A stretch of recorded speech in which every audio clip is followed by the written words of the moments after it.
game or what, but somebody made a video game similar to this, I think, and it was a similar premise, but it's a bunch of people sitting around a campfire, and somebody's the wolf, like in disguise. Yeah, you have to like kind of. No, it's a fucking blast. I'll play it anytime. But I've realized that the best thing to do, especially if you've been drinking, is just distract the shit out of people by doing crazy fucked up stuff, because they're forced to sit there and open their eyes and look at whatever the hell you put in front of them. Yeah. So that's not really a part of the game, but I don't know. Fuck it. Yeah, make it. I mean, if it's a sex toy on the table, don't do that. Don't fuck it. But, other than that. That'd be weird. I mean, that's not the type of party we were having. We were just having to get together with some friends. Nothing weird. Oh, yeah, nothing weird. Nothing weird. Just my bare ass. Yeah. Okay, I guess we can move on from there. I just thought it was interesting to talk about. It's in relation to gaming in the tabletop sense. So Steam Seller. This will be a little segment about some games that we have in our Steam libraries that we've been meaning to play, because obviously we bought them at one point, meaning to play them. We just have not gotten to them yet. Would you like to tell me what do you have? Yeah. Hitman Absolution, which is the one I think they came out with right before they started doing the episodic Hitman. And now they just kind of redid it, so maybe I shouldn't play it, but I've always wanted to play a Hitman game, and I just never have. And so I kind of want to let's check it out. Yeah. Is this like one of the traditional Hitman games? It's not one of like the spin-off ones, right? No, it's not a spin-off. I would say either that or you do one, and then I'll go over another one. Super Hot. Have you heard of this game? Super Hot. Yeah. That's how they fucking say it. So basically, this is a first-person shooter game, a very simplistic but stylized art style, where the action all stops completely if you stop moving. So the game, like the enemies and things only shoot at you and move around if you move, and the same goes with the bullets. So a big part of this game is kind of like everything's kind of bullet time. So think of like Matrix, where you have a little bit more control. Back to you. Okay. What is this, a fucking newscast? Yeah. Okay, well, so Shadow Warrior, which there's now a sequel to that, and I haven't played any of them, but I did play at RTX one year, just, like testing it out. It was before it even got released back in 2013. It was so much fun. It's like a samurai action fucking horror game, first-person shooter. It's great. When I played it, and so I'm like, and I don't think it's that long of a game. I need to get on that shit and just play it. Earlier, I think in Steam Seller, one of the earlier ones from previously, I talked about The Darkness 2, and this is very similar to that. It's like, it seems like a very fun first-person shooter game with horror elements that I want to get into and try. Nice. You do another one, then we can just fucking, this is like a big, quick, I said big and quick. We're not trying to body shame the segment, but it's a quick, thingamabobber. Yeah. So as you know, I'm really into fighting games. There's a game that came out, came out in August of 2014. So it's actually been out for a while, but I only heard about it this year. I picked it up a couple months ago. It's called Lethal League. And it's basically a one-on-one fight, but you both have like baseball bats or some form of melee weapon, and you knock a ball back and forth. And if it hits you, you get hurt. And if it doesn't hit you, it bounces off the walls, and it gets faster and faster, like as you guys hit it back and forth. It looks like a really cool, interesting take on. Pong? It's sort of like Pong Street Fighter sort of thing. It's actually really cool. It says it's up to 4 players. Overwhelmingly positive reviews. They have a couple thousand reviews. But the only thing is, I kind of don't want to play it by myself. So when you come to visit, I have a lot of games that we're about to play. Good. So you better prepare. I'm looking forward to it. You better put your gaming pants on. You better fucking take some PTO, asshole. I don't get PTO, but I will try to get a lot of time off. Motherfucker, I'm not just going there to hang out by my fucking self. I'm probably going to have to work at least one day. That's fine. All right. Maybe that can be when you edit while I'm at work. You do not want me editing that week's episode. That needs to be a good week. No. Okay, next section. Reviews and how they affect games in the long run.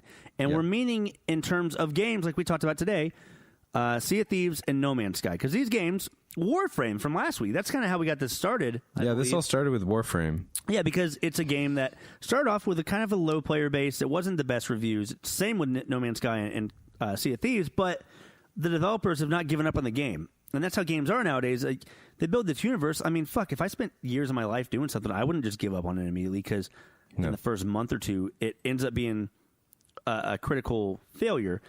And not even a failure, just a critical... it was not a critical success in any of these games. But it doesn't mean that they weren't financially successful, at least within the first couple of weeks, because I'm sure a lot of people were excited about it. But you want to maintain that. Did you hear the shit behind me? I cannot hear anything. Okay, good. There's this... Chewie's playing with a fucking toy, and it's going... It's fucking like a rooster calling. The whole... Anyway, so... Where the fuck was I talking about? Well, let me explain something else. So there are other things that happen to games too. For instance, a recent game, or actually, it's not a recent game, but a recent story came out that there was a typo in the code from alien colonial marines, and I believe you talked about this game on a previous episode. It was a disappointment for me. But this wasn't a game that This was not a game like No Man's Sky or Sea of Thieves. Or Warframe, where they would continue to add content. They were just pretty much one and done with that. When that was a failure, they were just like, fuck it. It came from a bigger studio, too. Right. But a big part of the reason that the game failed was because of, there's a typo in the code. Which fucked with the tethering of the AI, which made the AI act weird as shit. Uh-huh. So, that sucks. Whoever did that is a fucking idiot. But it caused possibly why it was so unappreciated of a game. Where it could have possibly been all right. I don't know. And I'm never going to go back to it. I'm sorry, but it's too little too late at this point to tell me some fucking coding problem that you should have figured out from the day one update. So because games can update or add DLC nowadays, though, our point is, why should you keep the same format that you have for all these years of reviewing games? So let's kind of discuss that, because think about it like this.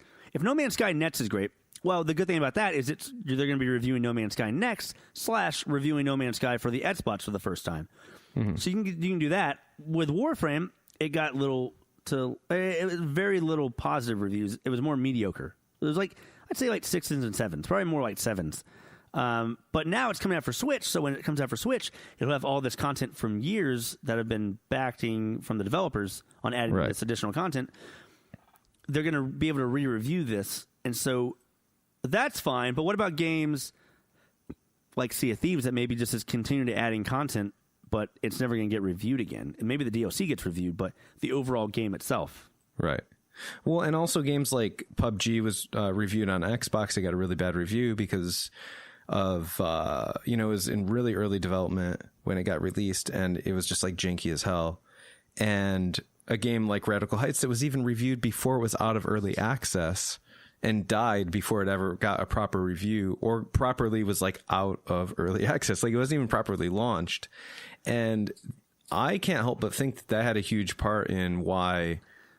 I mean, you can't blame the reviewers. If the game's good, the game's good. But if something's in early access, you should not be reviewing it, right? Well, and exactly. And my thing is, it's going to make it to where maybe developers are afraid to do early access. But I do feel that early access is important because it lets you establish a relationship between developers and the community that's playing your game. I love that aspect about it. That's the whole reason Warframe is doing so much. That's the same reason that Sean Murray is still supporting No Man's Sky. And he even said today, well, maybe one day I can say that No Man's Sky is complete, but we're not there yet, and we're going to continue to keep developing and making new content for this game, which I am all about. And that's another thing. It's all free content. All these updates are fucking free. Right. Well, the cool thing about No Man's Sky is they have a similar... Well, so actually, if you look at it, Sea of Thieves doesn't kind of have a second chance. If this DLC kind of goes unnoticed, no one's going to know... the last DLC kind of went unnoticed, so I agree with you. But here's my thing. But No Man's Sky, they're launching on Xbox, and that will be reviewed, and that's going to speak for the rest of PC, PS4, whatever else it releases on after that. I agree, but so we're from this point we've been defending the developers, right? Of you're creating this platform, you're creating this universe, for these games to exist in, but what they should do instead of hyping up the game is be this is the base of this game. This is not the end-all, be-all. And that's why you should say it's almost like early access. But the problem was they wanted to release, and these are both $60 games. It's a little weird. But so to me, if you're paying $60, in the end, we might get way more than $60 worth of content and material. But if it takes 2 years to get there, is it worth it then to just release a game that's not your complete game that you intended from the get-go? So and that's another thing. And that's more in defense of like the reviewers is kind of thinking like, well, if the reviewers are looking at it as like, okay, this is your launch. You have launched this game now.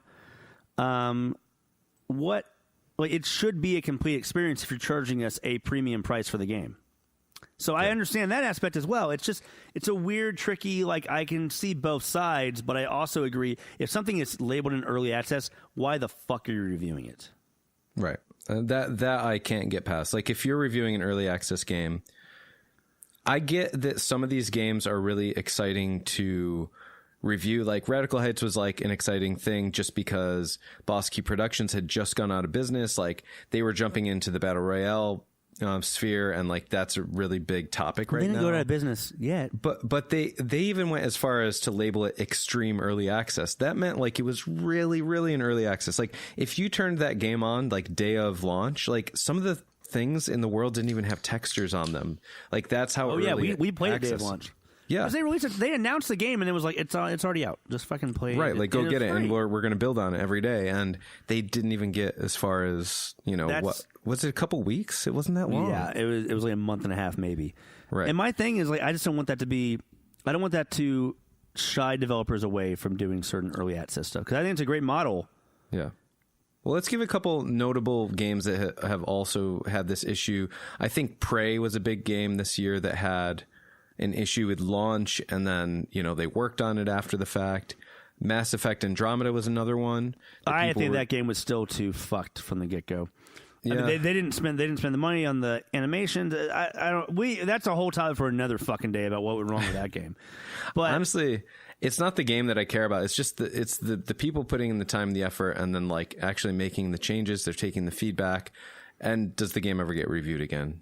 Yeah, or does it sit there? I have so much respect. Does it turn into an 8 or a 9, but stay at a 6 in the reviews? Right. That's kind of where we're getting at. And I have so much respect for developers that listen to the audience, that appreciate what their feedback is, and then they make the necessary changes. It's just, it's something I like to see touched on in the future about like how should we change the way we review games. But then it's like, well, what games should be reviewed from the get-go, and just that's the review. What games, and that's why it might be up to the developers to say, hey, this is not. But I mean, it's such a bad marketing thing to say we're releasing this game for $60, but it's not our final full game. Right. So you know what? And then also re-review us. Well, no. What's interesting to me is we the happy few or whatever. You know what I'm talking about? The game. We happy few. We happy few. That started off as early access, and it was like, look, there's only like a 2-hour or like an hour game, and like we might add some shit to it if we can. And then they did, and now it's turned into like a 20-hour campaign. Right. They did that right because from the get-go, they were like, this is what it is. We have this great engine, but from the get-go, this is what we have to give you. And No Man's Sky didn't do that. They promised the fucking world, and they couldn't deliver.